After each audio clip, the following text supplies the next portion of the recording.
Welcome to the Slop Farm. Enjoy the video. You start by ensuring the tablet has power and a recent backup. This avoids data loss. Once done, make sure you know the model and any physical buttons covered by a case. Press and hold power for 2-3 seconds to bring up the power menu, because exiting safe mode often begins with a normal restart.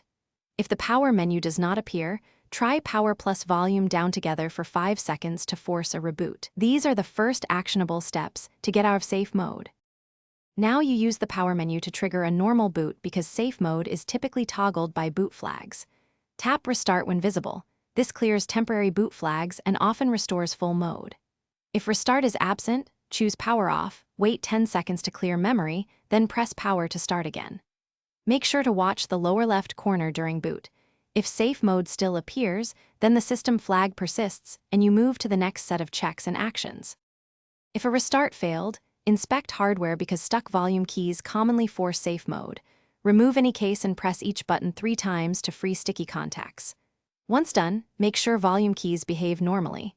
If not, they may need cleaning or repair.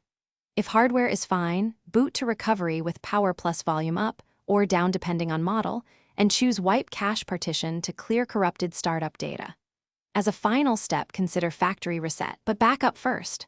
Troubleshooting tip: if safe mode persists, test with an external keyboard disconnected or boot with no SD card inserted. Thanks for watching. Consider subscribing if we helped you today.